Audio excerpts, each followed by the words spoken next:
পৃথিবী একদিন সৃষ্টি করেছিলেন আমার রব, আবার ধ্বংস করে দিবেন আমার রব। কিন্তু ধ্বংস করার আগে পৃথিবীতে কয়েকটা আলামত হবে। একটা আলামত হচ্ছে আলামতে কুবরা, আর একটা আলামতে সুগরা। ছোট ছোট আলামত আর একটা হলো বড় আলামত। একটা ছোট আলামত আর একটা বড় আলামত। এই ছোট বড় দিক সারা পৃথিবীতে আলামত চলতে থাকবে। প্রিয় উপস্থিতি, আমি বড় এবং ছোট দুইটা ভাগে ভাগ করলাম। বড় আলামতের নাম হচ্ছে আলামতে কুবরা। পৃথিবীতে হযরত ইমাম মাহদী আলাইহিস সালাম পৃথিবীতে আসবেন, এটা আলামতে কুবরা। হযরত ঈসা রূহুল্লাহ পৃথিবীতে আসবেন, এটা আলামতে কুবরা।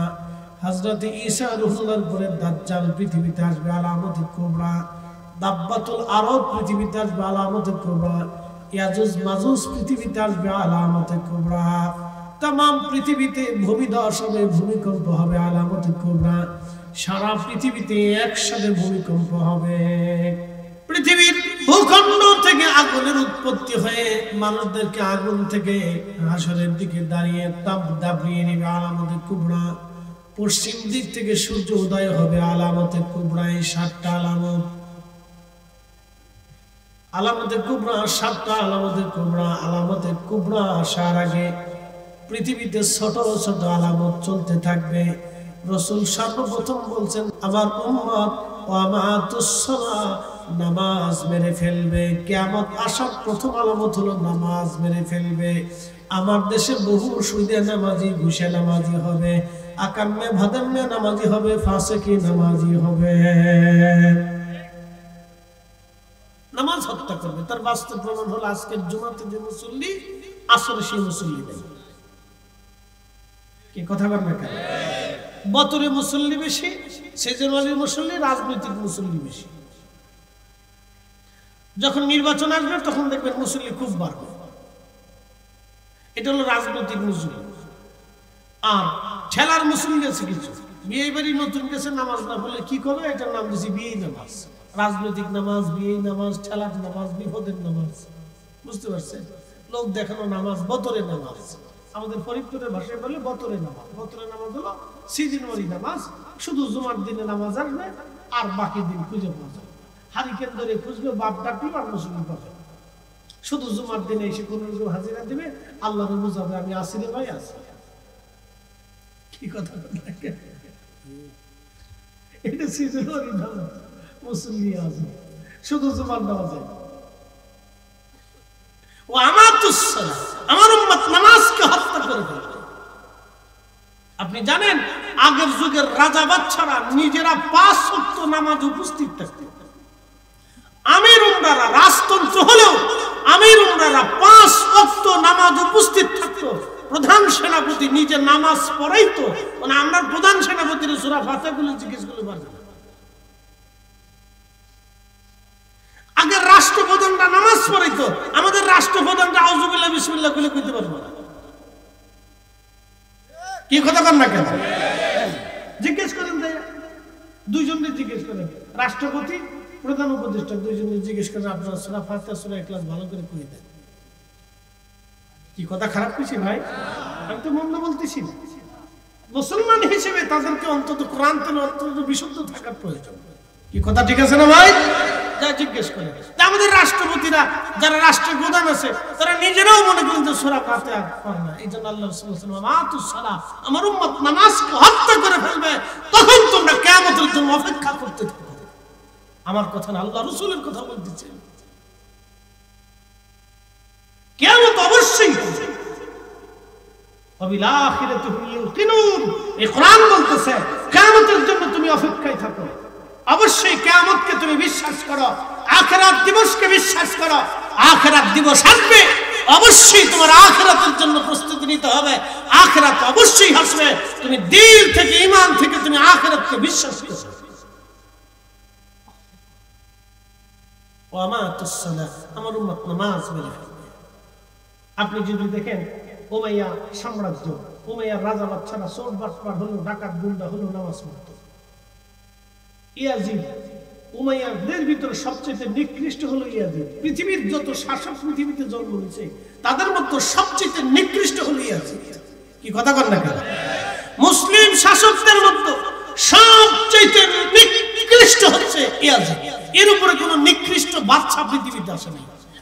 হাজ্জাজ ইবনে ইউসুফ এরকম নিকৃষ্ট ছিল না ইয়াজিদের মতো। ইয়াজিদের মতো নিকৃষ্ট পৃথিবীতে নাই। আপনি জানেন সে মদিনা আক্রমণ করেছে, আপনি শুনলে গা শিহরে উঠবে। আজকে আমার ফিলিস্তিনের বোনদেরকে ধরে নিয়ে ইসরায়েলরা যেমন নির্যাতন করে, ইয়াজিদের সৈন্যরা মদিনার 1000 নারীকে ইজ্জত নষ্ট করে গর্ভবতী করেছিল। আপনার গা শিহরে ইতিহাস শুনবে। ইয়াজিদের পক্ষে যদি কেউ সাফায় গায়, আমার মন চাইলে জুতা দিয়ে বাইরে গিয়ে এই সমাজ থেকে বের করে দেওয়া উচিত। মুসলমানই হতে পারে। আপনি কল্পনা করতে পারবেন যে মদিনার মানুষ, আপনি জানেন রাসূলের প্রতিবেশী তারা। পৃথিবীর বর্তমান সিচুয়েশনে যদি মানুষ দেখতে হয় তাহলে মদিনার মানুষ দেখতে হবে। পৃথিবীর বর্তমান সিচুয়েশনে যদি নারী পবিত্র তাহেরা তৈয়বা দেখতে চান তাহলে মদিনার মানুষ দেখতে হবে। আল্লাহ রাসূল বলেন আমার উম্মত কিয়ামতের আগে সারা পৃথিবীতে বেহায়াপনা ছড়িয়ে যাবে, ফুসফাসিকি ছড়িয়ে যাবে, ফায়সা ছড়িয়ে যাবে, কিন্তু আমার আল্লাহ আমার মদিনাকে হেফাজত করবে। মদিনার ভিতরে ফাসিকি, ফায়সা, আকাম্মে, বাদাম্মে, আকাম, কুকাম, সারাবি, খারাবি, হারাবি মদিনার ভিতরে ঢুকবে না। একসাথে বলবেন আল্লাহ। সেই মদিনার রাসূলের প্রতিবেশী সাহাবীদের সন্তান, আনসারের মুহাজিরদের সন্তানদেরকে ধরে নিয়ে এই ইয়াজিদের সৈন্যরা ধর্ষণ করে তাদেরকে গর্ভবতী করেছিল। 1000 কুমারী নারী। আপনার ঘাস শিহরে রক্ত গরম হয়ে আসবে। পৃথিবীর নিকৃষ্ট শাসক যদি থাকে মুসলমানদের ভিতরে তার ইয়াজিদ আছে। আল্লাহ রাসূল সহিহ বুখারীতে বলেছেন হালাকাত উম্মতি আলা ইয়াদাই গিলমাতিন মিন কুরাইশ। আমার কুরাইশের এক যুবকের মাধ্যমে আমার মুসলমান ধ্বংস হবে, আমার উম্মত ধ্বংস হবে। হযরত আবু হুরায়রার মতো বিশ্ববিখ্যাত মুহাদ্দিস সাহাবী প্রত্যেক বাজারে বাজারে হাঁটতেন আর বলতেন আল্লাহুম্মা লা তাদরিকনি সানাতুস সিদ্দিন ওয়ালা ইমারাতুস সিবিয়ান। আল্লাহ 60 হিজরির ওই যুবকের শাসন থেকে আমাকে বাঁচাও। আল্লাহ ওই 60 হিজরির যুবকের শাসন থেকে, ফিতনা থেকে তুমি আমাকে বাঁচাও। তিনি 59 হিজরিতে ইন্তেকাল করেছিলেন আর ইয়াজিদ ক্ষমতায় বসেছিল 60 হিজরিতে। আপনাদেরকে সহিহ বুখারী থেকে দলিল দিয়ে দিলাম। তার পক্ষ কেউ যদি কথা বলে বুঝতে হবে দুনিয়ার সবচেয়ে নিকৃষ্ট সে আলেম হইতে পারে না, ও জালিম।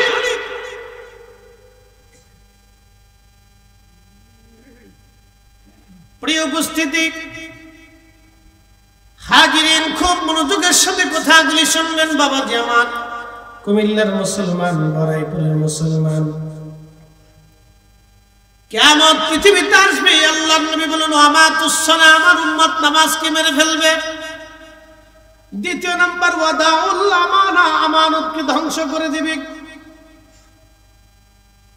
এক সাহাবী এসে বলেন ইয়া রাসূলুল্লাহ কিয়ামত কবে হবে? নবীজি বললেন শোনো, কিয়ামত কখন হবে তোমরা শুনে নাও। কিয়ামত কখন হবে আমার উম্মতরা তোমরা শোনো। যখন রাষ্ট্রের সম্পদ, মনোযোগ দিবে, রাষ্ট্রীয় সম্পদ গনিমতের মালকে রাষ্ট্রের শাসক বর্গরা এবং রাষ্ট্রের কর্মচারীরা নিজেদের সম্পদ মনে করে ব্যবহার করবে।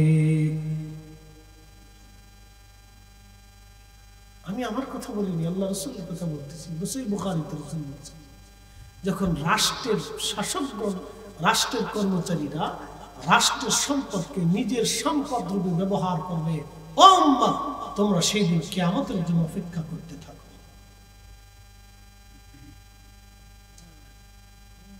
সেই দিন তোমরা কিয়ামতের অপেক্ষা করতে থাকো। তার অর্থ কি?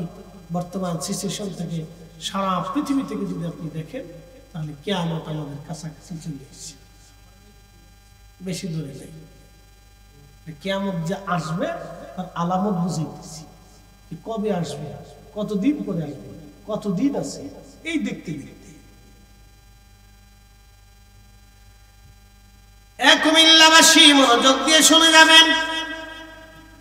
প্রিয় নবী বলেন উম্মত, বাবাকে মানুষ দূরে সরিয়ে দিবে, বন্ধু বান্ধবকে আপন মনে করবে, তখন বুঝবা কিয়ামত ঘনিয়ে গেছে। নিজের মাকে দূরে সরাই দিবে, স্ত্রীর বাধ্য হয়ে যাবে, বুঝবা তখন কিয়ামত এসে গেছে। কি কথা কন না? একটা কথা কি মিথ্যা আছে? সত্য বলতেছে, রানিং চলতেছে। রাসূল কারীমের আরেকটা ভয়াবহ কিয়ামতের আলামতের কথা শুনে দিয়েছে। নবী বলতেন, উম্মাহ, আমার আরবে যারা রাখাল ছিল, আমার আরবে যারা রাখাল ছিল, রাখালগিরি করত, তারা বড় বড় অট্টালিকা প্রাসাদ তৈরি করার জন্য প্রতিযোগিতা করবে। বর্তমানে এটা হয়ে গেছে। কি কথা বল না কেন? আরবে যারা ছাগল চড়াইতো, তাদের আজকে 25 তলা বাড়ি, হাজার হাজার কোটি টাকার মালিক তারা, হাজার হাজার কোটি, হাজার হাজার কোটি। বাংলাদেশের 2-4টা ধনীরে কিনতে পারে তারা। কি কথা কর না কেন? বাংলাদেশের ধনীরে তারা ধনী মনে করেন, এটা গণের ভিতরে রাখে না, গণের ভিতরে রাখে না তারা। বাংলাদেশের ধনীদেরকে এরা গণের ভিতরে রাখে না, এটা সব মিসকিন। কথা খারাপ কিছু ভাই? কুমিল্লার লোকজন তো সৌদি আরবে বেশি থাকে, এই বেল্টের মানুষ সৌদিতে বেশি থাকে, মধ্যপ্রাচ্যে বেশি থাকে। কুমিল্লা, ব্রাহ্মণবাড়িয়া, লক্ষ্মীপুর, নোয়াখালী, ফেনী অঞ্চলের মানুষ মধ্যপ্রাচ্যে বেশি থাকে, তারা বেশি ভালো করে জানে। প্রিয় উপস্থিতি, আল্লাহ নবী বলেন, হ্যাঁ আমার উম্মত তোমরা শোনো, সারা আরব সবুজে পরিণত হবে, অধিক পরিমাণে বৃষ্টিপাত হবে, আমার আরব সবুজ হয়ে যাবে। এখন কেবল শুরু হতেছে, এটা এখনো হয় নাই, কিন্তু তামাম আরবে প্রাসাদ নির্মাণ শুরু হয়ে গেছে। যারা ছাগল চড়াইতো তারা আজকে বড় বড় প্রাসাদের মালিক, হাজার হাজার কোটি টাকার মালিক, বিরাট বড় কোটি কোটি টাকার মালিক তারা। এটা হয়ে গেছে। আল্লাহ নবী আরো বলেন, আমার উম্মতরা তোমরা শুনে নাও, তালাকের সংখ্যা বাড়তে থাকবে, প্রচুর পরিমাণে তালাক বাড়বে, শুধু ডিভোর্স আর ডিভোর্স। আপনি যদি ইউরোপ, আমেরিকা, পশ্চিমাতে চলে যান, ইউরোপ মহাদেশ, অস্ট্রেলিয়া মহাদেশ, আমেরিকা মহাদেশ, এবং আপনি যদি উন্নত দেশগুলিতে যান, তাহলে দেখবেন শুধু তালাক আর তালাক, ডিভোর্স আর ডিভোর্স, ডিভোর্স আর ডিভোর্স। কয়েকদিন আগে দেখলাম কানাডার যিনি প্রধানমন্ত্রী, তার বউ 22 বছর পরে তার স্বামীর ডিভোর্স দিছে। আচ্ছা, দুঃখের কি কারণ আছে? একজন প্রধানমন্ত্রীর স্ত্রী তার তালাক দিচ্ছে, কি দুঃখে পরে তালাকটা দিছে বলে? দুঃখ কি? টাকার অভাব, পয়সার অভাব, ক্ষমতার অভাব, কোনো কিছুর অভাব, সুখের ডিভোর্স দিচ্ছে, ভাল লাগে না, তাই আর এক বেটার লাগে ফুর্তি করে টাইম পায় না। আমি কথা ক্লিয়ার করতেছি, ক্লিয়ার। আল্লাহ রাসূলের একটা কথা মিথ্যা হবে না। সাদাকাল্লাহুল মাওলানাল আযীম, আল্লাহ যেমন সত্য বলেছে, ওয়া সাদাকা রাসূলুহুন নবিয়ুল হাবিবুল কারীম, আমার রাসূলও সত্য বলেছে। কি কথা বলেন? আমাদের আকীদা, আল্লাহ সত্য বলেছে, রাসূলও সত্য বলেছে। এইজন্য কোরআন আল্লাহ বলেছেন, আতিউল্লাহ ওয়া আতিউর রাসূল, আমি আল্লাহ জানলে মানলাম, আমার রাসূল আমলে মানলাম। আমিনু বিল্লাহি ওয়া রাসূলিহি, আমি আল্লাহর উপর জানলে ঈমান আনবা, আমার রাসূলের উপর আমলে ঈমান আনবা। মাইয়ুতির রাসূলা ফাকাদ আতা আল্লাহ, নবী মানলে আল্লাহ মানা হয়ে যাবে। একসাথে বলা যাবে না আল্লাহু আকবার?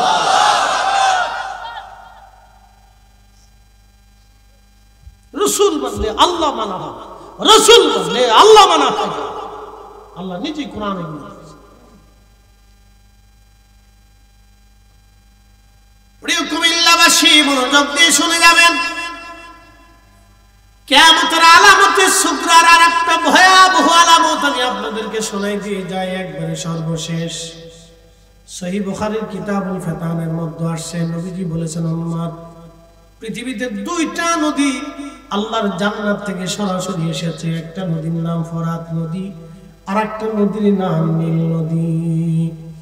এই ফোরাত নদী শুকিয়ে যাবে। ফোরাত নদী শুকিয়ে যাওয়ার পরে ফোরাতের ভিতর থেকে স্বর্ণের পাহাড় ভেসে আসবে। স্বর্ণের পাহাড় ভেসে আসার পরে এই স্বর্ণকে কেন্দ্র করে তামাম পৃথিবীতে যুদ্ধ শুরু হয়ে যাবে। সেই যুদ্ধটা বিশ্বযুদ্ধ হবে না, তৃতীয় বিশ্বযুদ্ধ হবে না, সেই যুদ্ধটা হবে মহাযুদ্ধ। মহাযুদ্ধ। পৃথিবীর এমন কোনো গ্রাম নাই, এমন কোনো এলাকা নাই, এমন কোনো পাড়া নাই, এমন কোনো ঘর নাই যে ঘরের মধ্যে যুদ্ধ ছড়িয়ে না পড়বে। আল্লাহ নবী বললেন প্রত্যেক 100 জনের মধ্যে 99 জনই যুদ্ধে মারা যাবে, মাত্র একজনই যুদ্ধে বেঁচে থাকবে। যিনি বেঁচে থাকবে তিনি পাক্কা ঈমানদার। জোরে বলা যাবে আল্লাহু আকবার। এটা হবে মহাযুদ্ধ। এরপরে আলামতে কুবরা শুরু হতে থাকবে। পৃথিবীর প্রত্যেকটা অঞ্চল, গ্রাম, এলাকা, পাড়া যুদ্ধে জড়িয়ে যাবে। শুধু রক্তক্ষয়ী যুদ্ধে 100 জনের 99 জন মারা যাবে, একজন বেঁচে থাকবে। আমি বলিনি, আল্লাহ রাসূল বলেছেন, যাহা বলেছেন তাহা হবে। এই ভারত উপমহাদেশে গাজওয়াতুল হিন্দ হবে। পাকিস্তান, ভারত, বাংলাদেশ মিলে এই বেল্টে শ্রীলঙ্কা দিয়ে গাজওয়াতুল হিন্দ হবে। মুসলিমরা 3 ভাগে বিভক্ত হবে। একদল মুসলিম পালিয়ে পালাবে বাঁচার জন্য, আরেক দল মুসলিম শহীদ হতে হতে শাহাদাতের পেয়ালা এত পরিমাণে হবে মুসলমানদের রক্তে হাঁটু পর্যন্ত জমিন ঘিরে যাবে, ভরে যাবে শুধু মুসলমানদের রক্তে।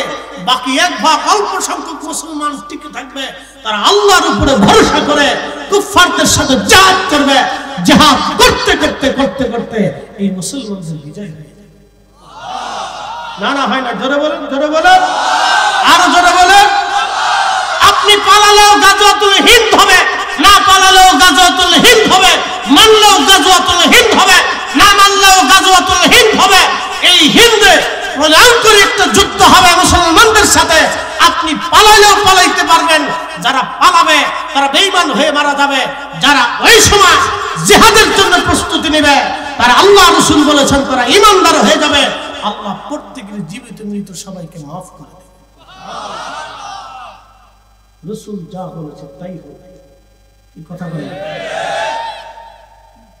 আল্লাহর হাবিব যা বলেছে তাই হবে। এগুলি কিয়ামতের আলামত।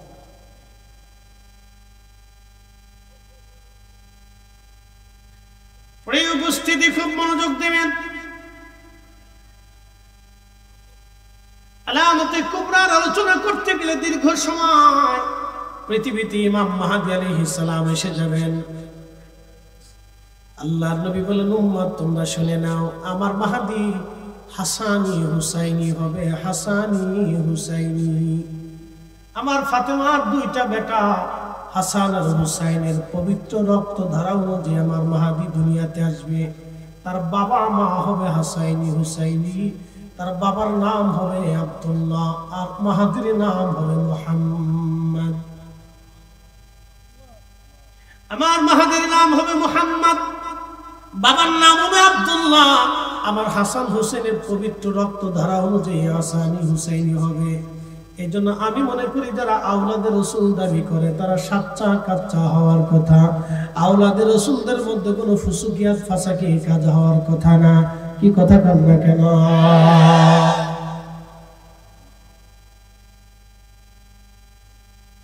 বংশীয়ভাবে কি আওলাদে রাসূল আছে, যেমন জৈনপুরীরা কুরাইশ, বংশী কুরাইশ, বনু হাশিম,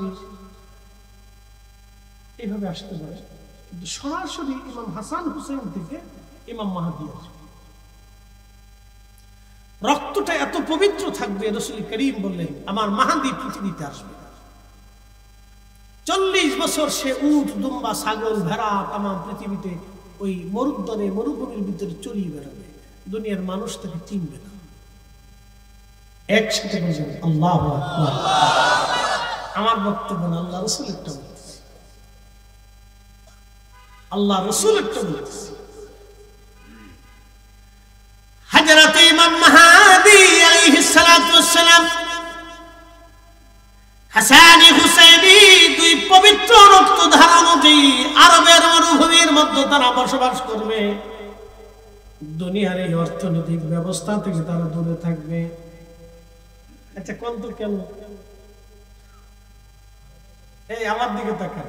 এখন একটা অপ্রিয় রাসূলের সত্য ভবিষ্যৎবাণী বলে দিচ্ছি। অপ্রিয় সত্য বলবো? বলবো? আমরা সবাই কিন্তু এর সাথে জড়িত আছি, শ্রোতা বক্তা সবাই বলবো। আল্লাহ রাসূল বলছেন আমার উম্মত সুদ থেকে মুক্ত হবে না।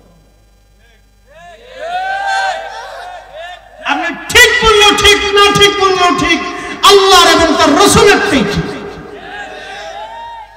আমার উম্মত সুদ থেকে মুক্ত হবে না। সরাসরি সুদ খাবে, না সুদের সাথে কারবারি করবে, না সুদের জন্য লেখালেখি করবে, না সুদের জন্য সাহায্য করবে, নাহলে সুদের জন্য কথা বলবে, নাহলে আরেকজনকে উদ্বুদ্ধ করবে, নাহলে আরেকজনের সুদে জড়িবে, নাহলে সুদওয়ালার সাথে বন্ধুত্ব করবে, না হয় আত্মীয়তা করবে, নাহলে তার বাড়ি খাবে। শেষ। অপ্রিয় সত্য, রাসূল কারীমের সত্য ভবিষ্যৎবাণী আমি আপনি সবার সাথে জড়িয়ে পড়ছি।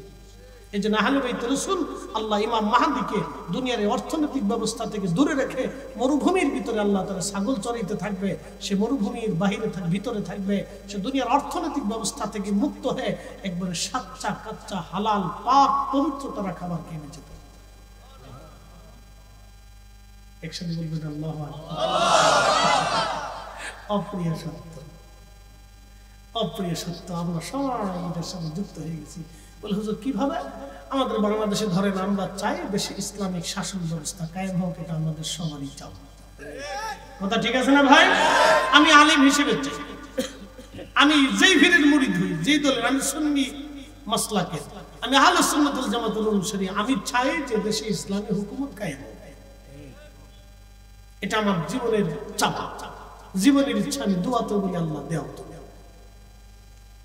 কিন্তু 100% হবে না, কিছুটা হবে। বল হুজুর কিভাবে? আমরা এদেশে যদি ইসলামিক রাষ্ট্র ব্যবস্থা প্রতিষ্ঠিত করতে পারি, তাহলে মনে করেন যে ঘুষ বন্ধ হবে, চুরি চাপটামি বন্ধ হবে, ডাকাতি কিছুটা বন্ধ হবে, জেনা ব্যবচার বন্ধ হবে, বেপরদা বেহায়া বন্ধ হবে, তারপরে ঘুষের লেনদেন, এই অন্যায় বিচার বন্ধ হবে, সামাজিক যে অন্যায় বিচার আছে, কোর্ট আদালতের অন্যায় বিষয়গুলি বন্ধ হবে, কিছুটা হলেও বড় সাশ্রয় পাবে, 180% পাবে। তারপরে যে অর্থনৈতিক ব্যবস্থা এসে বাংলাদেশ ব্যাংকিং খাত বন্ধ করা যাবে না। এই ব্যাংকিং খাত চালু রাখতে হলে সুদের সাথে কিছুটা কিছু হলেও চালু থাকতে হবে। কথা ঠিক আছে না ভাই? তাহলে এখানে আমরা 100% পাবো না, যতটুকু পাবো ততটুকুই বালা। একসাথে বল না মারহাবা। আচ্ছা, শীতের দিন তো আগে তো বলি হয় কি, যে যেখানে বসে জায়গাটা গরম হয়ে গেছে, তখন যদি আগান তাহলে সে চিন্তা করছে হ্যাঁ গেলে তো ঠান্ডা না, বসে বসে যেমন করে বসুন। যারা দাঁড়ানো আছে ও আসবে না, আসবে না, যার বসার দরকার সে এসে বসবে না। অনেকে আবার দাঁড়ায় থাকে তো, তারা দাঁড়াই পছন্দ করে। যারা বাহিরে দাঁড়ানো আছেন, কেউ ভাই আমার এই পাশে বসে জায়গা আছে, চলে আসেন, বসে পড়ে। ইনশাআল্লাহ কথা খুব গুরুত্বপূর্ণ। আল্লাহ বুঝার তৌফিক দিক। সকলে বলেন আমিন, আরো জোরে বলেন আমিন। আর কি বুঝলেন? তাহলে কিয়ামত আমাদের আর বেশি দূরে, বেশি দূরে, বেশি দূরে। আমাদের জন্য কিয়ামতের অপেক্ষা করতে হবে, কিন্তু আমাদের জন্য একটা সুসংবাদ আছে। আল্লাহ রাসূল বলেছেন, উম্মত এই কঠিন সময়ে যদি তুমি দাঁত দিয়ে কামড় দিয়ে আমার একটা সুন্নাতকে চেপে ধরতে পারো, তাহলে 100 শহীদের সওয়াব আমার নামে দিয়ে দাও। আরো জোরে, আরো জোরে, আরো জোরে। এই সময় যদি আপনি নিজেকে বেঁচে রাখার চেষ্টা করেন, তো চেষ্টার কারণে আল্লাহ আপনাকে মনে করতে হবে।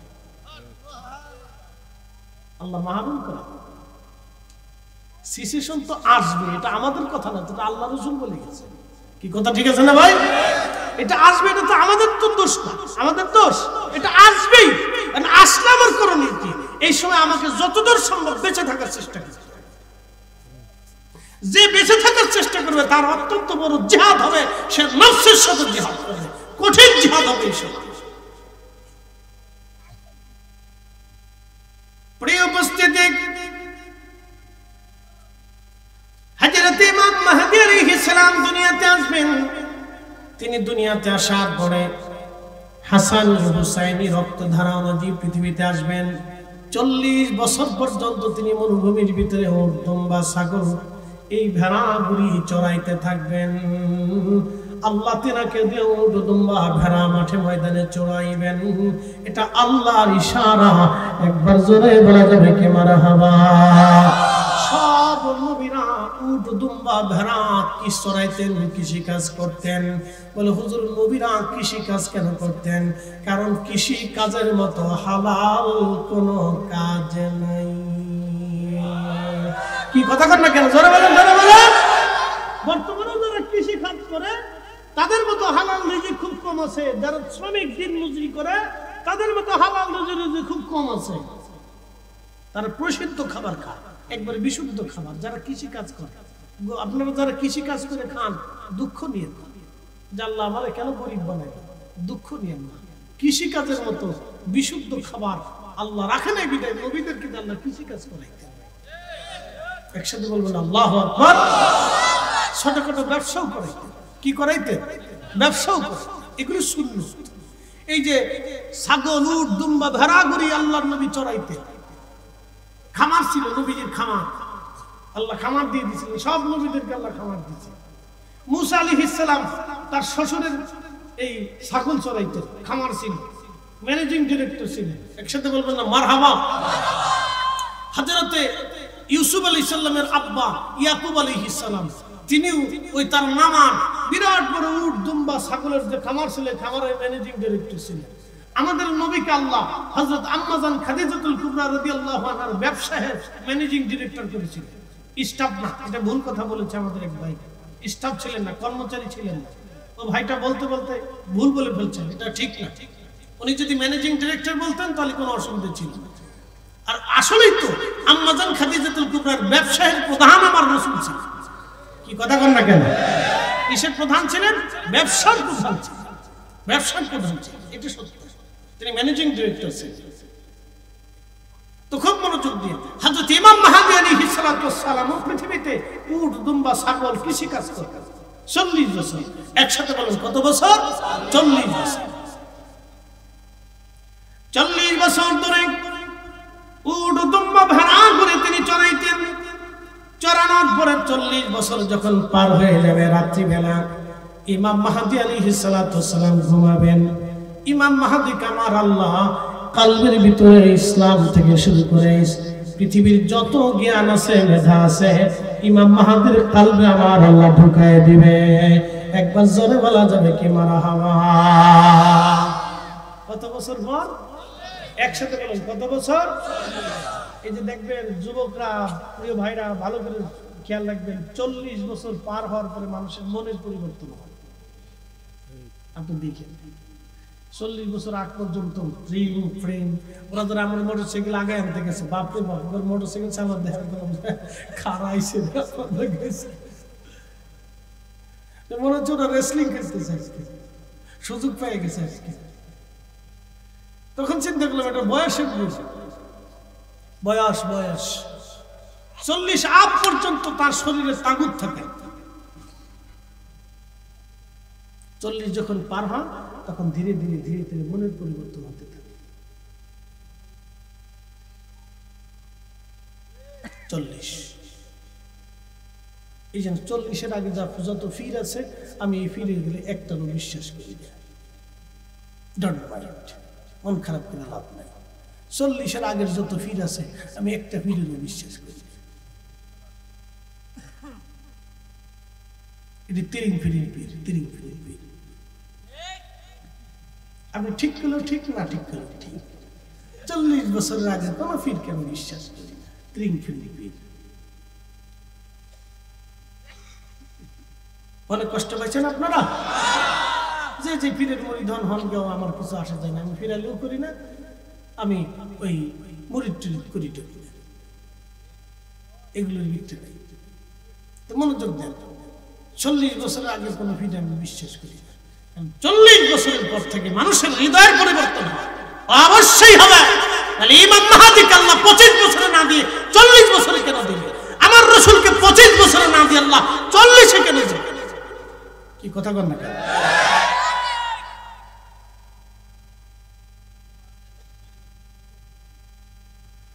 প্রিয় উপস্থিতি, মনোযোগ দিবেন।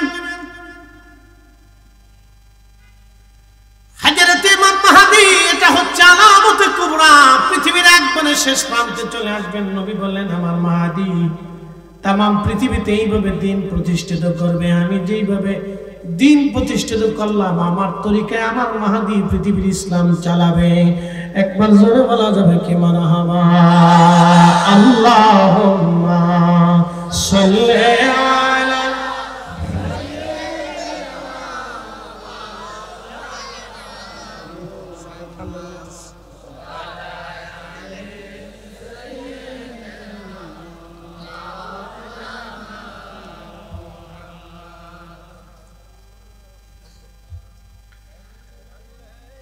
এ পৃথিবী এমনি থাকবে, আমরা একদিন থাকব না।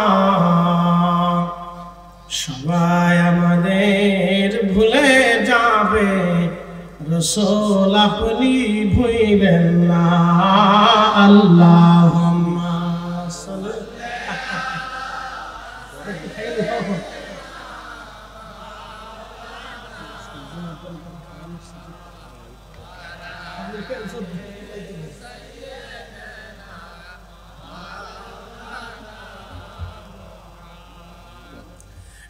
কুমিল্লাবাসী মনোযোগ দিবেন।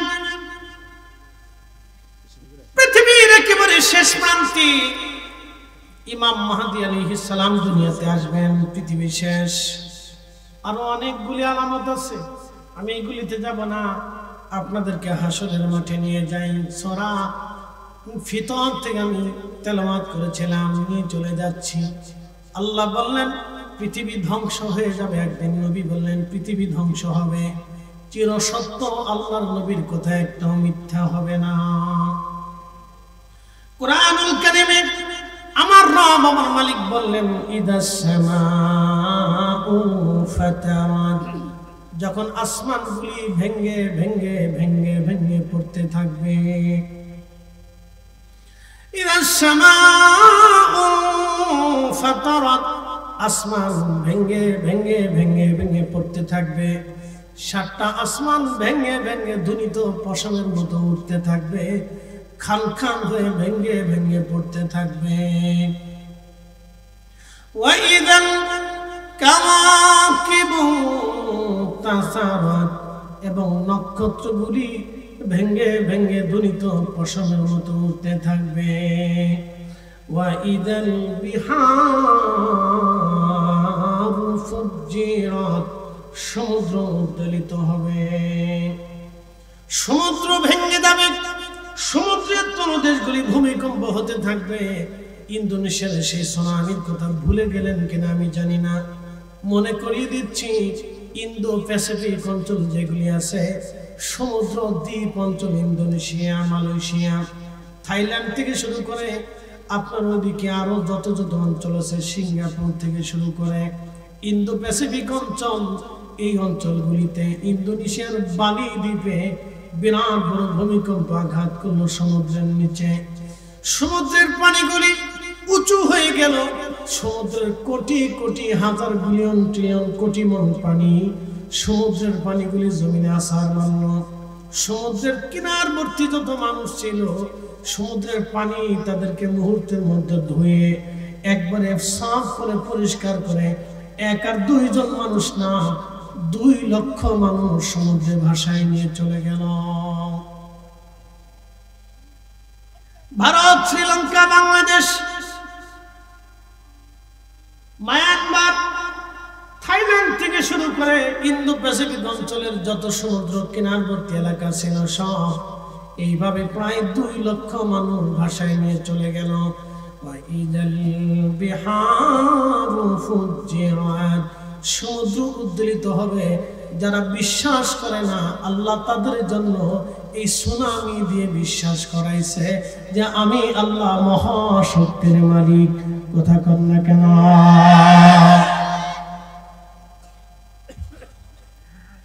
আমার রব মহাশক্তির মালিক, আমার আল্লাহ মহাশক্তির মালিক, আমার আল্লাহ মহাশক্তির মালিক।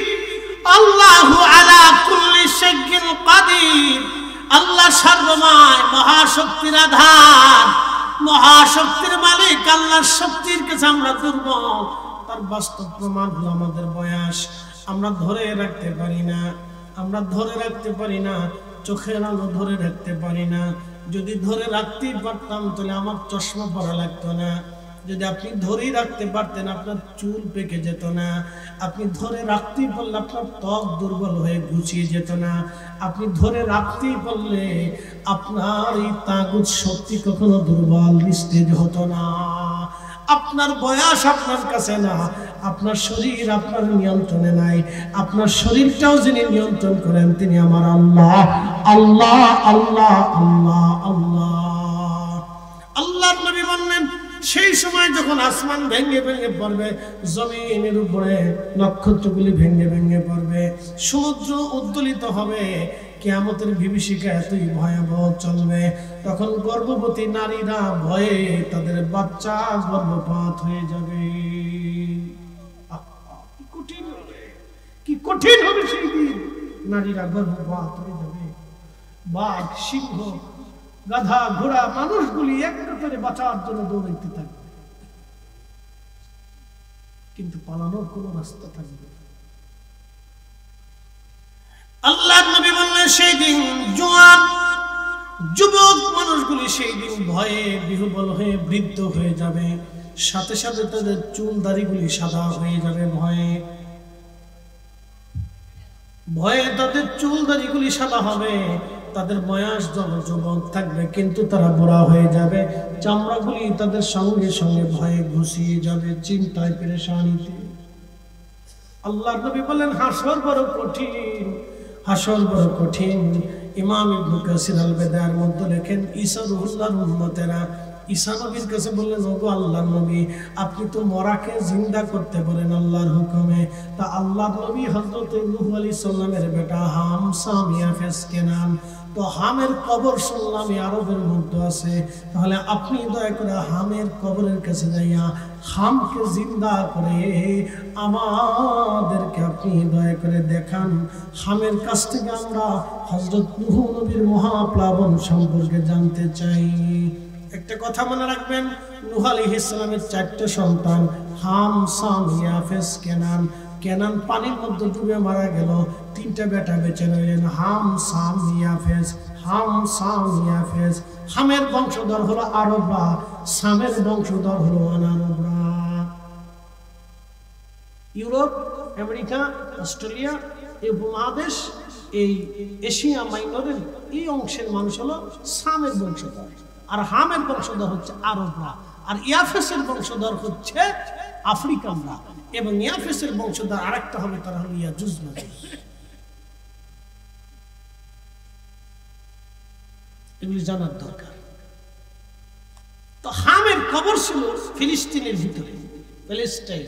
হযরত ঈসা রুহুল্লাহর জন্মস্থান হচ্ছে বর্তমান বাইতুল আকসা। এই মসজিদের খাদেমা ছিলেন হযরত মারিয়াম আলাইহিস সালাম। হযরত ঈসা রুহুল্লাহকে আল্লাহ রূহের মাধ্যমে, সরাসরি ফুকের মাধ্যমে তৈরি করেছিলেন। বাবা মায়ের মিলনের মাধ্যমে না, আল্লাহ সরাসরি রূহ দিয়ে তাকে তৈরি করেছিলেন বিধায় তিনি রূহুল্লাহ ছিলেন। একসাথে বলা যাবেন আল্লাহু আকবার, আর আরো জোরে বলেন আল্লাহু আকবার। এজন্য নবীদের জন্ম পদ্ধতি নিয়ে ঝগড়া করতে হয় না। আমাদের দেশে নুরুল্লাহ, নুরুল নবী, এগুলি নিয়ে ঝগড়া করি আমরা, করবেন না। আল্লাহ তাআলা রাসূলকে মহান ইজ্জত দিয়েছেন, একিনদারিকে বিশ্বাস করেন, তিনি অনেক সম্মানিত এবং আমাদের থেকে ভিন্ন খুশুসিয়তের মালিক। আমাদের পেশাবের দুর্গন্ধ আসতো, রাসূল কারীমের পেশাবের দুর্গন্ধ হতো না, অথচ একই পানি পান করছি। জমজমের পানি হাজিরা পান করে না, কি করে না কি? তো জমজমের পানি পান করার পরে পেশাবের দুর্গন্ধ আসে না? কথা বলেন, আসে নাকি? আসে তো, কিন্তু রাসূলেরটা কেন আসে না? খুশুসিয়ত আলাদা, তো ওনাকে নিয়ে ঝগড়া করা যাবে। প্রিয় উপস্থিতি, মনোযোগ দিবেন। হযরত ঈসা রুহুল্লাহর মায়ের নাম হযরত মারিয়াম। মারিয়াম আলাইহিস সালাতু ওয়াস সালাম ওই মসজিদে বাইতুল আকসার খাদেমা ছিলেন। এইজন্য খ্রিস্টানরা বলে আমরা বাইতুল আকসার মালিক, ইহুদিরা বলে আমরা বাইতুল আকসার মালিক, মুসলমানরা কয় আমরা বাইতুল আকসার মালিক। আসলে মুসলমানরাই বাইতুল আকসার মালিক। খ্রিস্টানদের সাথে ঈসা নবীর কোনো সম্পর্ক নাই। খ্রিস্টানরা বলে ঈসা আল্লাহর ছেলে আর মরিয়ম আল্লাহর স্ত্রী। একসাথে জোরে বলেন, জোরে বলেন, আরো জোরে বলেন। আল্লাহর বউর দরকার, কি কথা বলেন না কেন? আল্লাহর বড় দরকার। কাম বাসনা সৃষ্টি কে করছে? তো যিনি কাম বাসনা সৃষ্টি করলেন তার আবার কামের দরকার। কি কথা ঠিক আছে না? যিনি স্বামী স্ত্রী সৃষ্টি করলেন তার আবার বড় দরকার। এগুলো খ্রিস্টানদের এক ভ্রান্ত ধারণা। তারা বলে এক আত্মা, তিনজন। নওজুবিল্লাহ, আল্লাহর আত্মা বানাইছে। কি পাগলের পাগল! এক আত্মা তিনজন, আল্লাহ, ঈসা আর মারিয়াম। দেখছেন কায়দা বাইদা কোথার থেকে কোথায় খিচুড়ি বিরিয়ানি, হ্যাঁ, একবার সবাই এক জায়গায় নিয়ে গেছে। এই জন্য আল্লাহ বলছেন ইন্নাল্লাযীনা কাফারু, যারা কাফির, মিন আহলিল কিতাব, আহলে কিতাব ইহুদি খ্রিস্টান, আল মুশরিকিন, যারা মুশরিক, যারা শিরক করে, প্রতিমার সামনে, পাথরের সামনে, গাছের সামনে, সূর্যের সামনে যারা মাথা নত করে সেজদা দেয়, খোদা ভগবান মনে করে, ফিনারি জাহান্নামা খালিদিনা ফিহা, তারা চিরদিন জাহান্নামে থাকবে, কোনদিন তারা জাহান্নাম থেকে বের হতে পারবে না। ফয়সালা আমার না আল্লাহ? এই জন্য আল্লাহ রাসূল বলেছেন, উম্মত, তোমাকে কেটে কেটে যদি টুকরা টুকরা করা হয় তো শিরক করবে, শিরক করবে, শিরক করবে। তোমাকে কেটে কেটে টুকরা টুকরা করলো, তুমি শিরক করবে না, আল্লাহর সাথে শিরক করবে না। তোমাকে কেটে কেটে টুকরা টুকরা করলো, তুমি আল্লাহর সাথে শিরক করবে না, শিরক করবে না। আল্লাহ নিজে বলে দিয়েছেন, আল্লাহ রাসূল শিরক করবে না। তুমি শিরক করে যদি কবরে চলে যাও, আমার তোমার বাবা জাহান্নামে থাকবে।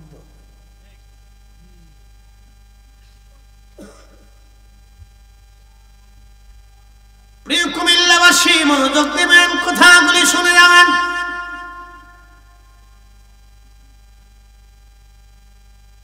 আল্লাহ নবী বলেন, উম্মতরে, সেই কঠিন ভয়াবহতা এতই কঠিন, ঈসা রুহুল্লাহ উম্মতদেরকে নিয়ে গেলেন হামের কবরের পাশে। যায় দেখে বিরাট বড় একটা টিলার মতো দেখা যায়, ছোট পাহাড়ের মতো।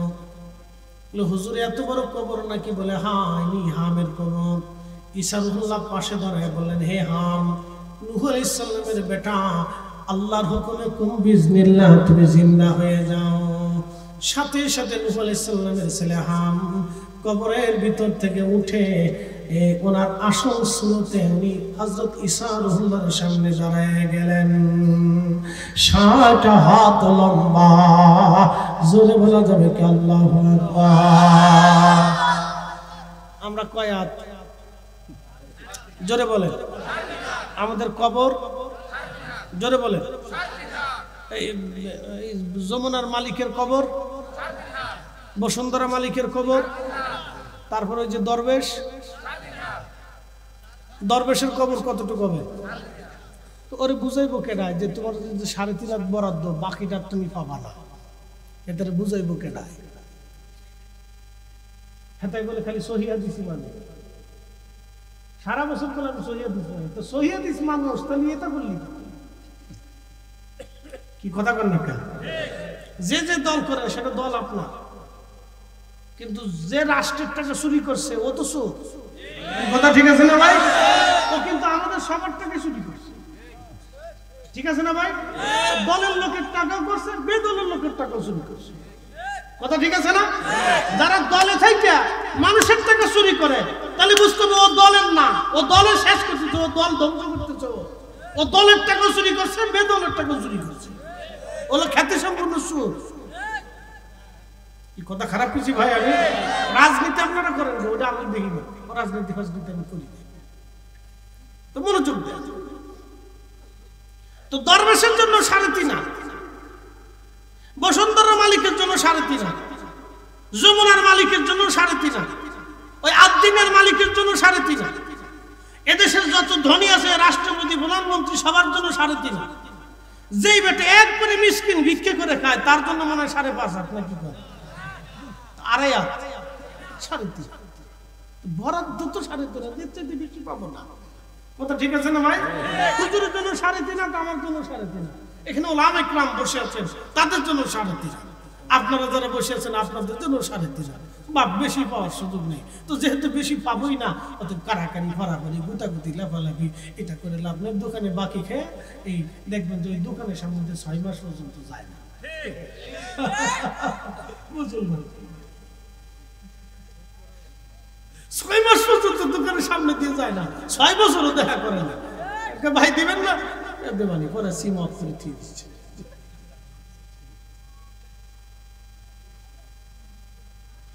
এগুলি করবেন না বন্ধু, 3.5 হাতের বেশি লাগে। আমি যা বলছি এটা সত্য, 3.5 হাতের বেশি নেই বন্ধু, 3.5 হাতের বেশি নেই। খামা দুনিয়া নিয়ে পাড়াপাড়ি করে, মারামারি করি, ঝগড়া করি, কিলে কষ্ট করি, মারামারি করে অন্য জমি দখল করতে হবে, এটা নিতে হবে, সেটা নিতে হবে, দোকান দখল করতে হবে। এগুলি করবেন না, যারা বুঝে তারা করে না। প্রিয় ভাই আমার, খুব মনোযোগ দিবেন। হযরত ঈসা রূহুল্লাহ বললেন, হ্যাঁ তোমাকে দুটি প্রশ্ন করব। হাম বললেন, আপনি ঈসা রূহুল্লাহ, আল্লাহর নবী ঈসা? বলে হ্যাঁ। আপনি কি হাম হযরত নূহ আলাইহিস সালামের বেটা? বলে হ্যাঁ। হ্যাঁ। ইন্তেকালের সময় কি আপনার চুল দাড়িগুলি কি সাদা ছিল? হাম ডাক দিয়ে বললেন, না হে ঈসা রূহুল্লাহ, আমি যখন ইন্তেকাল করেছিলাম আমার চুল দাড়িগুলি তখন কাঁচা ছিল, আমার চুল দাড়ি তখন পাকে নাই। বলে তাহলে আপনার চুল দাড়ি কেন সাদা হয়ে গেছে? হাম ডাক দিয়ে বলেন, ঈসা নবী আপনি যখন কুম বিসমিল্লাহ বলে ডাক দিলেন তখন আমি মনে করছি কিয়ামত বুঝি সংঘটিত হয়ে গেছে, কিয়ামতের মাঠ বুঝি শুরু হয়েছে। কিয়ামতের মাঠের চিন্তায় আমি হামের চুল দাড়িগুলি সাদা হয়ে গেছে, চুল দাড়িগুলি সাদা হয়ে গেছে। তাহলে বুঝেন কিয়ামতের মাঠ কত ভয়াবহ হবে, কত ভয়াবহ হবে। হাম বলতেছে, হুজুর কিয়ামতের কঠিন চিন্তা, আমার চুল দাড়িগুলি সাদা হয়ে গেছে হুজুর, আমি ভয় পেয়ে গেছি যে কিয়ামতের মাঠ কায়েম হয়ে গেল। নূহ আলাইহিস সালামের বেটা হাম, সে কিয়ামতের চিন্তায় পেরেশান হয়ে তার চুল দাড়ি সাদা হয়ে যায়। আপনি একটু ভাবেন তো কত ভয়ঙ্কর হবে সেই জিনিসটা। কোরআন বলতেছে, তারুজুল মালাইকাতু ওয়ার রূহু ইলাইহি ফি ইয়াউমিন কানা মিকদারুহু 50 আলফ সানা। দুনিয়ার 50,000 বছর যত বড় হবে, হাসরের একটা দিন হবে তত বড়।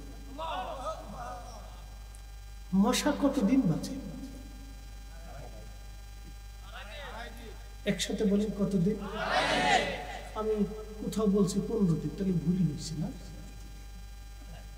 2.5 দিনের জিন্দিগি নিয়ে মশা আসে, তারপরে তোর কামড় চোটে আপনি ঘুমাইতে পারবেন না। কি কামড় কানে, কানের কাছে যে গান গাইতে থাকে, বাপরে বাপ, একবার মুমতাজরে ফিল করে ফেলেছি।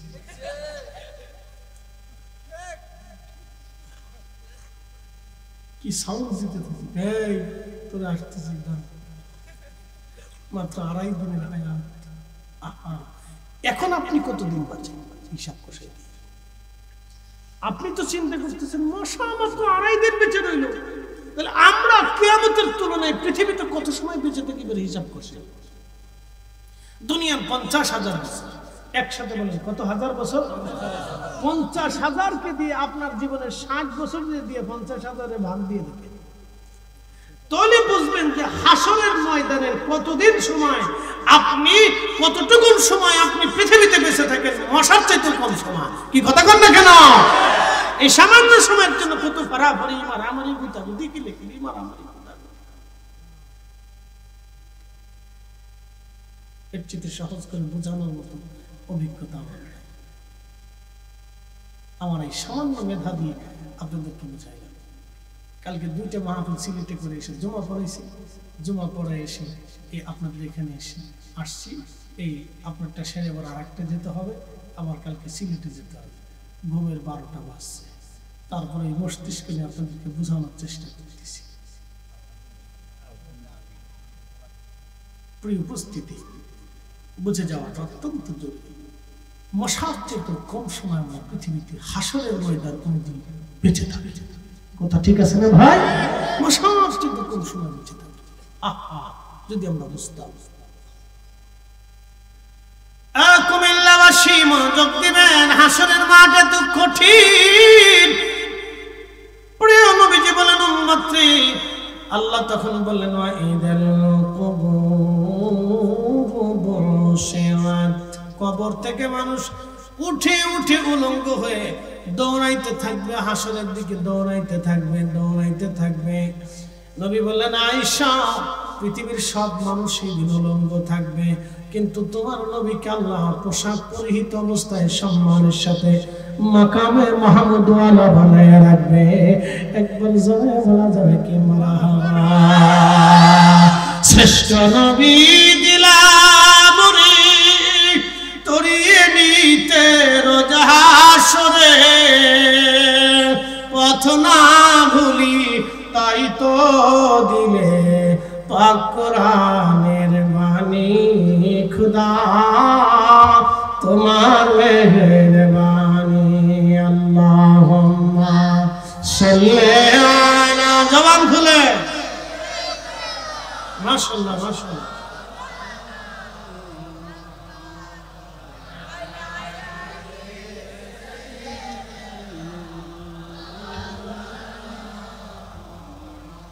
কুমিল্লাবাসী হাসরের ময়দানের দিকে নারী পুরুষ উলঙ্গ হয়ে দৌড়াইতে থাকবে।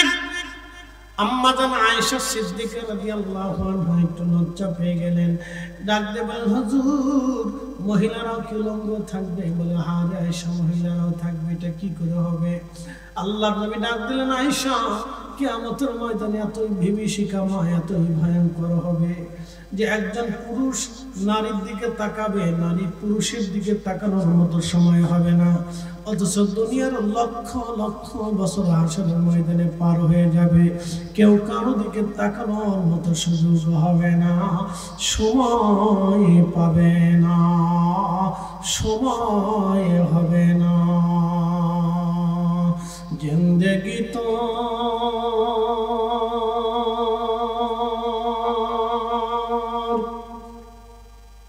যাইরে ফাঁকি দিয়া সোনার জিন্দেগি তো যাই ফাঁকি দিয়া। ও আদাম রে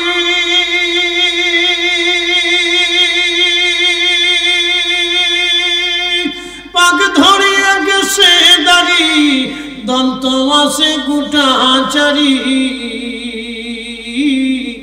সমন জারি গিয়াছে করিয়া সোনার জিন্দেগি তো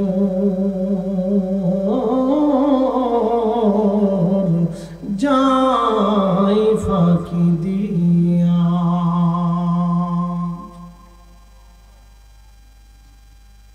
কুমিল্লাবাসী মনোযোগ দিবেন, হাসর ময়দানে তো কঠিন হবে।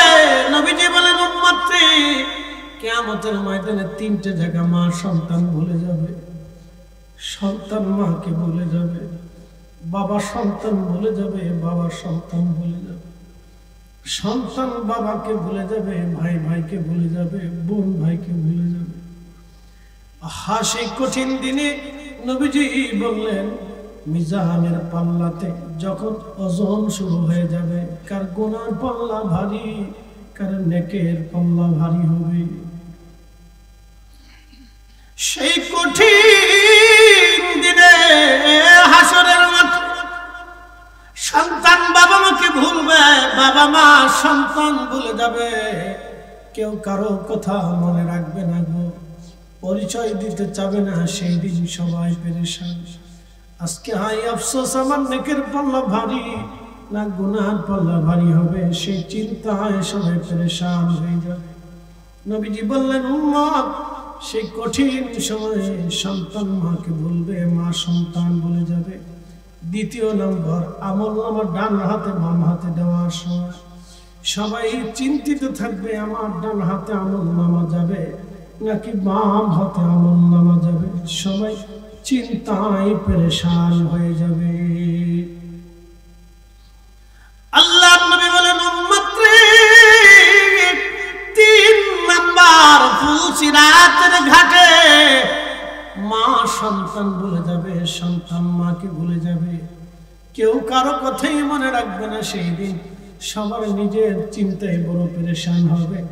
আজকে কি ফুলসিরাত পার হতে পারবো নি, আজকে কি ফুলসিরাত পার হতে পারবো নি। হাসরের মাঠের ভয়াবহতা এত কঠিন হবে, নবীজি বললেন তৃষ্ণা কারণে সেই দিন মানব জাতির জিহ্বা ঝুলে পড়িয়ে কুকুরের জিহ্বার মতো ঝুলতে থাকবে। সেই দিন তৃষ্ণা এত পরিমাণে হবে, মাথার উপরে সূর্যটা আসবে, যে সূর্যটা বর্তমান 200 কোটি ডিগ্রি সেলসিয়াস, সেই সূর্যটা 24-70 গুণ বেশি বাড়ায়া হাসরের ময়দানে আলোক ছড়াইতে থাকবে। প্রচন্ড উত্তাপে মানুষ জ্বলছে যাবে না, পুড়ে যাবে না, কিন্তু তাপের কঠিনত্ব এতই ভয়াবহ হবে, ভিতর থেকে শুকায় যাইতে থাকবে, ঘাম ঝরিয়ে ঝরিয়ে হাসরের ময়দান বুক পর্যন্ত, থুতনি পর্যন্ত মানুষের ডুবে যাবে। মানুষ পাগলের মতো প্রলাপ করতে থাকবে, কঠিন পানির তৃষ্ণা থাকবে। নবীজি বলেন উম্মত আমার তোমরা শুনে রাখো, হাউজে কাউসার ছাড়া আর কোনো পানি থাকবে না। বরফের চাইতে ঠান্ডা হবে, দুধের চাইতে পরিষ্কার হবে, মধুর চাইতে বড় মিষ্টি হবে পানি সেই দিন। আর আকাশের নক্ষত্র তুল্য পেয়ালা থাকবে ওই হাউজে কাউসারের পাশে। আমি নবীজি উম্মতদেরকে ডেকে ডেকে নিয়ে হাউজে কাউসারের পানি পান করায় দেব। সাহাবীরা বলেন হুজুর এত কোটি কোটি মানুষের ভিড়ে আপনার উম্মত আপনি কি করে চিনবেন? আমার নবী বলেন আমার উম্মত সালাত আদায় করার কারণে 5 ওয়াক্ত ওযু করবে, 5 ওয়াক্ত নামাজে 5 বার ওযু করবে। ওই ওযুর চিহ্ন সিজদার জায়গা করি নূর চমকাইতে থাকবে, নূর চমকাইতে থাকবে। ওই নূর দেখে দেখে আমি নবী টেনে টেনে এনে হাউজে কাউসারের পানি পান করে দেব। একসাথে বলেন আল্লাহু আকবার। কিন্তু এই উম্মত মাতুস সালাহ নামাজকে হত্যা করে ফেলছে। আল্লাহ মাফ করুন প্রিয় ভাই, আমার দেশের অনেক পীরের মুরিদ আছে, খিতা খায় যাবেন এর জীবনে নামাজ একবার বললেই পুরো শয়তান কথা বদমাশ। আল্লাহর কোরআনের সালাতকে কেউ অস্বীকার করে সে মুসলমানই থাকে না। কথা কবে যারা বলে সে মুসলমান থাকে না। এই যে দাড়ি দেখতেছেন না, আপনি দাড়ি না রাখেন না সেটা এক ভিন্ন মাসালা, কিন্তু যদি বলেন যে ইসলামে কোনো দাড়ি নেই তখন আপনি মুসলমান থাকবেন না, কারণ আপনি রাসূল কারীমের একটা সুন্নতকে ইনকার করেছেন। কি কথা কথা কেন?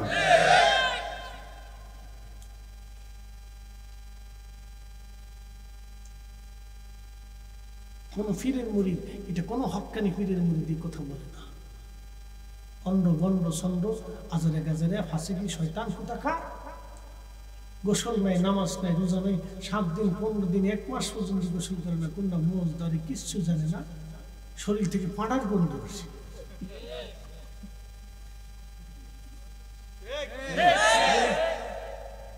এটা কি পীর মুরিদি? হ্যাঁ, মুজাদ্দিদ আল হাসানি কি এই জন্য আসছিলেন? খাজা গরিবে নওয়াজ কি এই জন্য আসছিলেন? বাহাউদ্দিন নাশমান বুখারী এই জন্য আসছিলেন? শাহজালাল ইয়ামানি মুজাদ্দিদ এই জন্য এসেছিলেন? কুতুবউদ্দিন কাকি, নিজামউদ্দিন আউলিয়া বাইজিদ বুস্তামি সারা দিনের পর দিন, রাতের পর রাত সালাত পড়তে পড়তে, সিজদা দিতে দিতে কত রাত তারা পার করেছে। আর ওরা কয়টা কি বলে এটা পীর মুরিদি, এটা বলে মারিফত, জুতা দিয়ে বাইরে ওর মারিফত সুদা করার দরকার।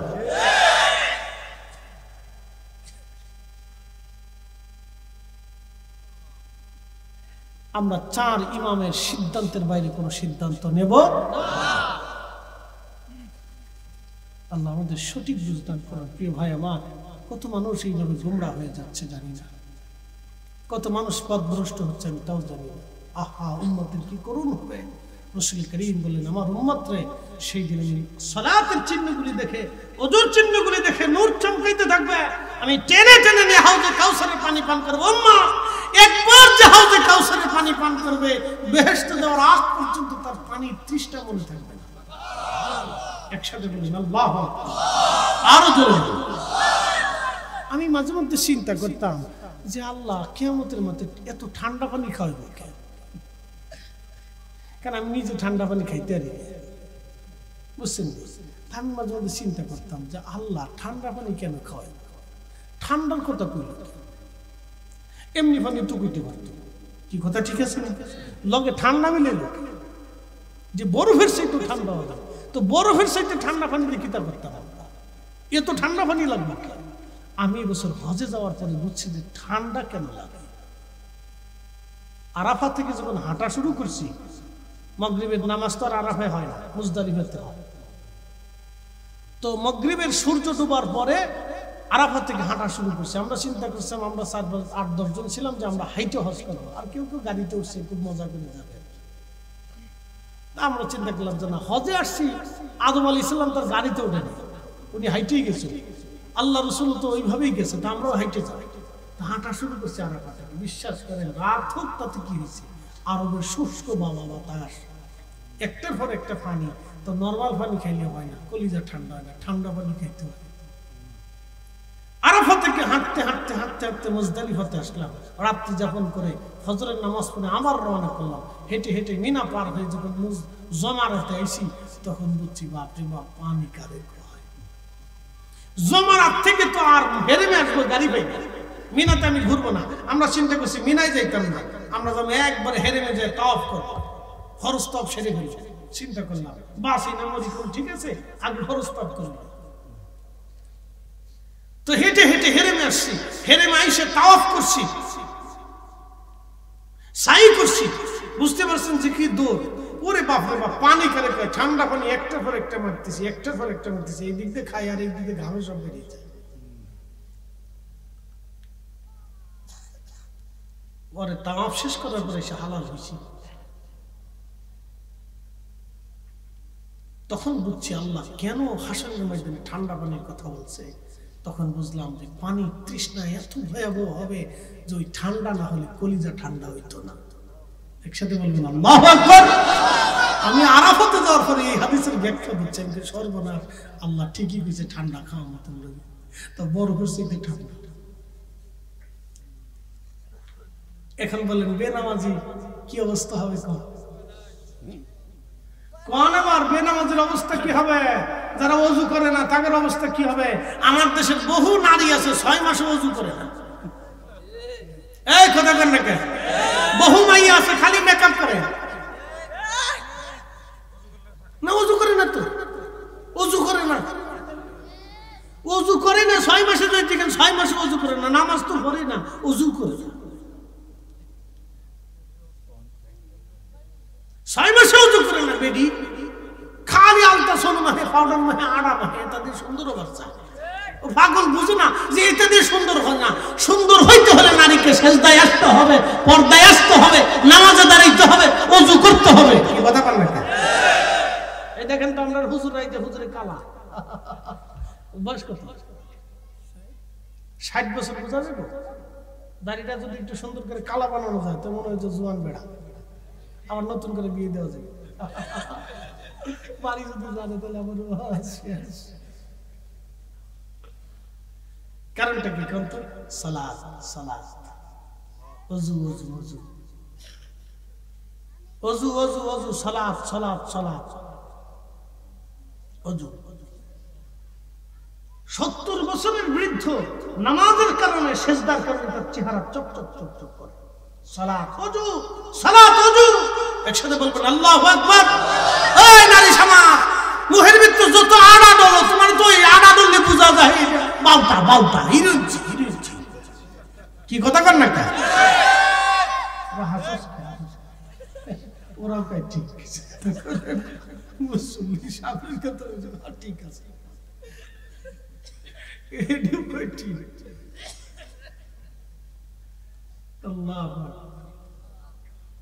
নারী বুঝে না যে ওযু, ওযু 6 মাসে ওযু করে, বুঝি না কিছু। এদের পেট থেকে কি হয়? দাজ্জাল ছাড়া।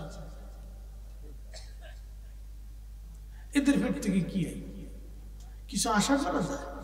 কিচ্ছু আশা করা যায়? রাইন্দি তো ঠিক মতো খাওয়াইতো না, হ্যাঁ বিয়ে করে দেয়, ঠিক মতো রান্না খাওয়াবে না, চা বানা খাওয়াতো না, পানি গরম করে খেত না।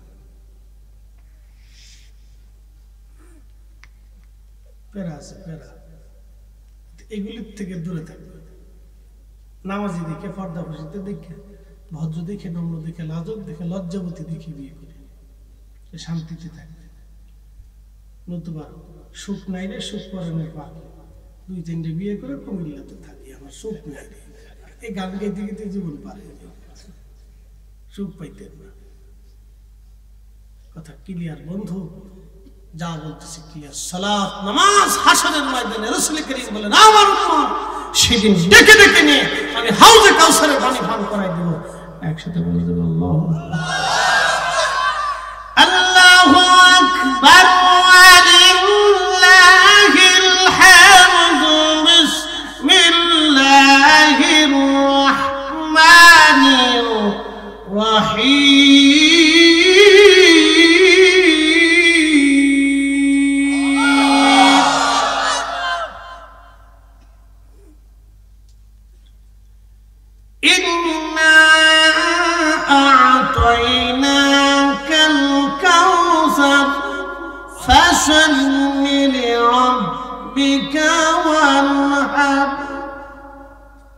একসাথে বলেন না মারহাবা। হুজুর আপনাকে হাউজে কাউসারের মালিকানা দিয়ে দিচ্ছি, উম্মতকে বলেন সালাত আদায় করতে, কুরবানি করতে।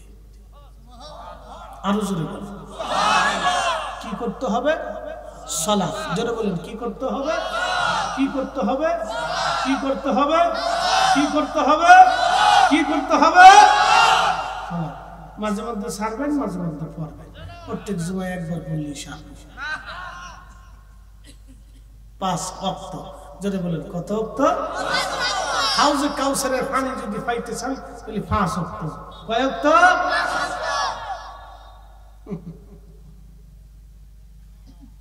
তোরা যে কি নামাজ পড়ছ আমরা জানি। চশমা কালা কে? রাত্রিবেলা কালা চশমা দিয়ে পড়েছি। কি মুসল্লি, সব ডিজিটাল মুসল্লি। প্রিয় উপস্থিতি, মনোযোগ দিবেন।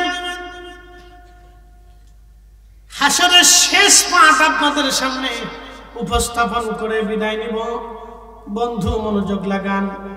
হাসরের ময়দান এত ভয়াবহ হবে, তামাম সৃষ্টির মানব জাতিগুলি পাগল পারা হয়ে যাবে। সবাই দৌড়াইয়া হযরতে আদম সফিউল্লাহর কাছে যায়, বলবে আদম গো, আল্লাহ কাহার হয়ে গেছে, আপনি আল্লাহর দরবারে যান, আমাদের জন্য কিছু বলেন। আদম নবী ডেকে বলবেন, হে আমার সন্তানরা, যত বাবার মায়া বড় বেশি, আমার সন্তানরা, আমি আজকে চিন্তিত আছি। খোদার এক কাহারিয়াত আমি আজকে মিটাইতে পারবো না, তোমরা অন্য কোন নবীর কাছে যাও। দৌড়াইয়া নূহ নবীর কাছে আসবে। নূহ আলাইহিস সালামে কি কথা বলবে? হ আমার হাসরবাসী, আজকে আমার পক্ষে সম্ভব না, অন্য কোন নবীর কাছে যাও। মানুষ দৌড়াইয়া হযরত ইব্রাহিম খলিলুল্লাহর কাছে সে বলবে, হে আল্লাহর খলিল ইব্রাহিম, আল্লাহ আপনাকে খলিল বানিয়েছিল, সম্মানিত করেছিল, বন্ধু বানিয়েছিল আপনাকে। আজকে খোদার দরবারে যে কালাম করে কথা বলে আমাদের কথা বলেন। হযরত ইব্রাহিম আলাইহিস সালাম ডাক দিবে, হাসরবাসী, আমার পক্ষে সম্ভব না, অন্য কারো কাছে যাওয়াজ। হাসরবাসী দৌড়াইয়া হযরত দাউদ আলাইহিস সালামের কাছে আসবে। দাউদ রে, আমার রব, আমার আল্লাহ আপনাকে সুন্দর একটা লাহান দিয়েছিল, জবুর পড়তেন, আপনার সুরের মোহনায়, সুরের মূর্ছনায় পশু পাখিরা মারা যাইত। হযরত দাউদ আলাইহিস সালাম 70 ধরনের সুর দিয়া জবুর শরীফ তিনি তেলাওয়াত করতেন। অতএব আমাদের দেশে কোনো বক্তা যদি সুরের বিরুদ্ধে ওয়াজ করে তাহলে বুঝবেন তিনি কাউয়াব।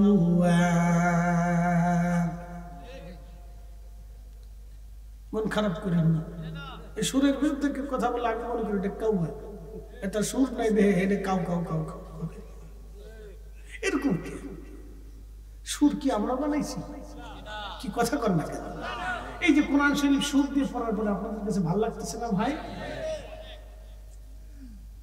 পৃথিবীর যত কানি আছে উবাই ইবনে কাব রাদিয়াল্লাহু আনহুর পিছনে দাঁড়াবে। শোনেন, পৃথিবীতে শ্রেষ্ঠ সুরের অধিকারী কারি ছিলেন হযরত উবাই ইবনে কাব রাদিয়াল্লাহু আনহু। সে যখন তেলাওয়াত করত, আল্লাহর নবী তার তেলাওয়াতের সুরের মোহনায় মুগ্ধ হয়ে যেত। একসাথে বলেন আল্লাহু আকবার। আর শায়েরে রাসূল ছিলেন হাসান বিন সাবিত, তার সুন্দর সুরের মোহনায় রাসূল করিম দুলতেন।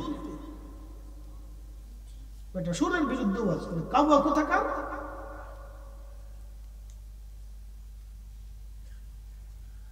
হযরতে দাউদ আলাইহিস সালাম ডাক দিবে হাসরবাসী, অন্য কোন নবীর কাছে যাও, আমার পক্ষে আজকে সম্ভব না। হাসরবাসী দৌড়ে আসবে হযরত মুসা কালিমুল্লাহর কাছে। মুসা গো, আল্লাহ তোমার এক কালিমুল্লাহ বানাইছে গো মুসা, তুর পাহাড়ে তুমি খোদার সঙ্গে কালাম করতে, আজকে হাসরে খোদার সঙ্গে কালাম করো, আমাদের দুঃখের কথা আল্লাহকে বলো, সুপারিশ করো আমাদের জন্য। মুসা আলাইহিস সালাম বলবে হাসরবাসীরা আমার পক্ষে সম্ভব না, অন্য কোন নবীর দরজায় তোমরা যাও। হাসরবাসী দৌড়ে হযরত ঈসা রুহুল্লাহর কাছে সে কাঁদতে থাকবে। ঈসা রুহুল্লাহ ডাক দিয়ে বলবে হাসরবাসী রে, তোমরা আজকে যত জায়গায় যাও কাজ হবে না, আমি ঈসা যে নবীর উম্মত হয়েছিলাম হাসরবাসী, তোমরা চলে যাও আখিরে নবী রাহমাতুল লিল আলামিনের দরবারে মুস্তাফাতে যাও। ওই নবী ছাড়া আল্লাহকে আজকে কেউ খুশি করতে পারবে না, আল্লাহর কাহারিয়াত কেউ দমাইতে পারবে না, ওই নবী ছাড়া আজ আমাদের উপায় নাই। একবার জোরে বলা যাবে কি আল্লাহু আকবার।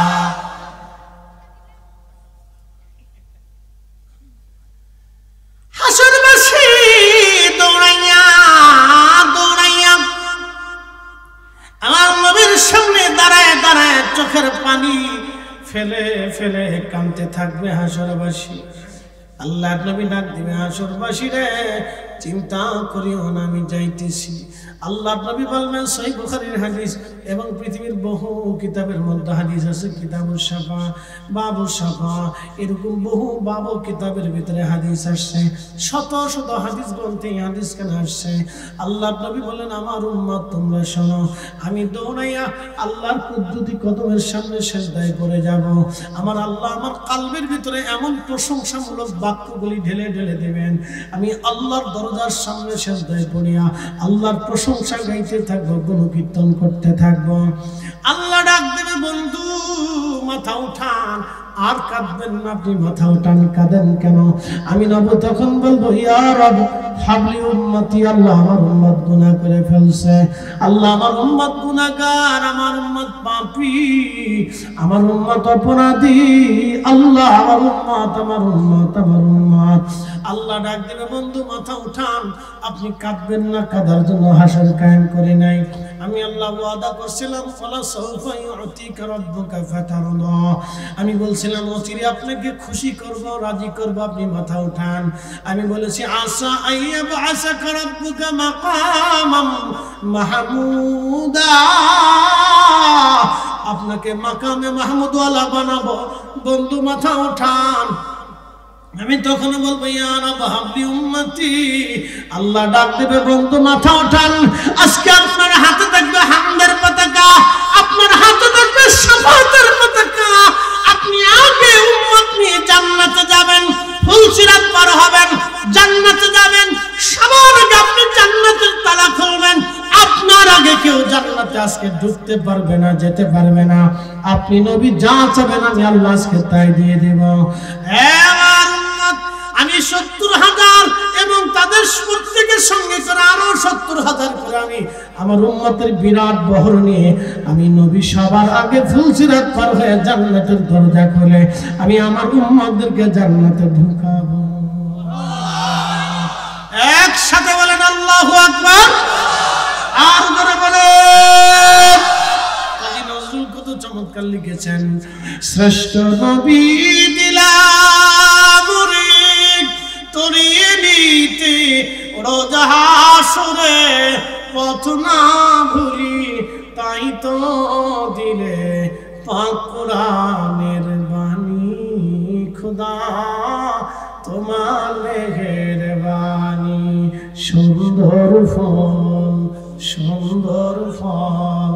মিঠা নদীর পানি খোদা তোমার মেহেরবানি খোদা তোমার মেহেরবানি আল্লাহুম্মা সাল্লি আলা জবান খুলে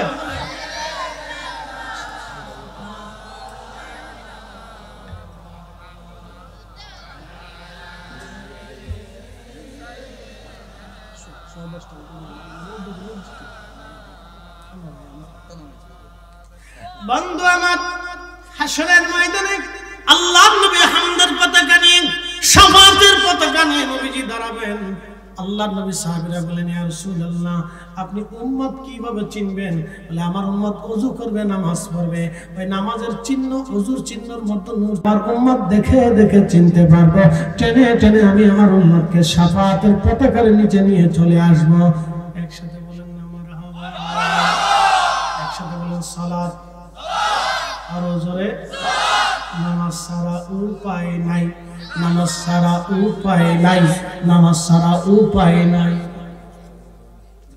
ঠিক আছে না নামাজ ছাড়া উপায় কথা ক্লিয়ার জনগণের সাহায্য আমি সারা রাত আজকে আমি জানি ভালো তো লাগে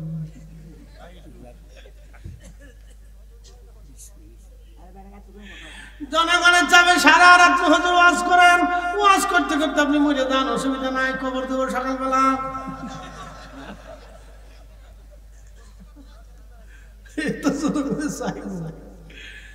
শোনেন ঘটনা হয়েছে কি আমরা তো ওদের কাছে আসলে দেখা আমরা তো ওদের কাছে দায়বদ্ধ এই আপনাদের এখানে আসাটা একটু দেরি অসুবিধা নেই তারপর সুন্দর হয়েছে সব আল্লাহর ইচ্ছা কথা ঠিক আছে না আমার কোনো ইচ্ছা নেই এখানে কোনো শক্তি থাকে না তারপরও এই যে পথ চলি আল্লাহু আকবার কত পথ আমরা চলি